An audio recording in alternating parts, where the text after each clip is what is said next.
તો Gujarat chemical and petrochemical કોન્ક્લેવનું આયોજન અમદાવાદમાં આશ્રમ રોડમાં એક હોટેલમાં આ કોન્ક્લેવ છે। મુખ્યમંત્રી ભૂપેન્દ્ર પટેલ અને જગદીશ વિશ્વકર્મા પણ હાજર। ऐसा कहिए છીએ કે ગ્લોબલી આપણે આગળ વધવા માંગીએ છીએ, તો ગ્લોબલી જ્યારે આપણે આગળ વધવું હોય અને કેટલી પરિસ્થિતિ સર્જાઈ ગઈ છે અને એના નિરાકરણ માટે હર હંમેશ માન્ય નરેન્દ્રભાઈએ એમની દૂરદર્શિતા અને સોચના કારણે આપણને એની અંદરથી બહાર નીકળવા માટેનો પણ એમનો હર હંમેશ સંકલ્પ રહ્યો છે ને એના આયોજનબદ્ધ રીતે આગળ વધ્યા છે। ગ્લોબલ વોર્મિંગની વાત હોય, મિશન લાઈફની વાત હોય કે ભાઈ આપણે પર્યાવરણની જાળવણી સાથે ઉદ્યોગ કેવી રીતે આગળ વધે અને આપણી રોજબરોજની લાઈફમાં પણ પર્યાવરણનું ધ્યાન કેવી રીતે રાખી શકાય એના ઉપર હંમેશા એમણે ભાર મૂક્યો છે ને એના માટે એમણે આ વખતે પણ આખા દેશમાં ગ્રીન કવરેજ વધારવા માટે એક પેડ માં કે નામ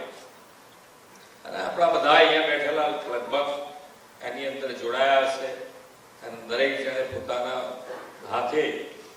પોતાની માતાના અત્યારે હયાત એમની સાથે રાખીને અથવા તો એમનો ફોટો રાખીને પણ એક ઝાડ ઉગાડ્યું છે। એટલે નેટ ઝીરો બધી જ રીતે આપણે ધંધો રોજગાર એટલો આગળ વધારીશું તો મને લાગે છે કે હવે એ સમય આપણો નથી અને કેમિકલ સેક્ટરના તમે બધા અહીંયા હાજર છો ત્યારે એની અંદરથી કેમિકલ જે વેસ્ટ નીકળે છે એનું સંપૂર્ણપણે નાશ થાય અને વૈજ્ઞાનિક પદ્ધતિથી નાશ થાય એના માટેનો 100% વિચાર આજે અહીંયા થઈ ચૂક્યો છે કે હવે પહેલા જેવું નથી કે ભાઈ ગમે ત્યાં નાળામાં છોડી દીધું કે આ છે। હેરાનગતિ એકના કારણે ઘણા બધાને ઊભી થઈ શકે છે,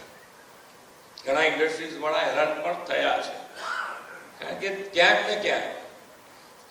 માનવ જાતને આપણે નુકસાન કરી બેસીએ ના આપણો ધંધો રોજગાર વધે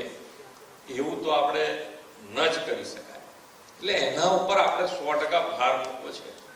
અને તમને જ્યાં આગળ સરકાર તરફથી તમને પડતો મોટો ખર્ચો હશે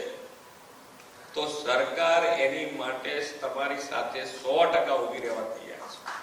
પણ તમારા સોલ્યુશન હોવાથી તમારી કોઈ પણ મુશ્કેલી હશે એ મુશ્કેલીમાં સરકાર તમારી સાથે છે।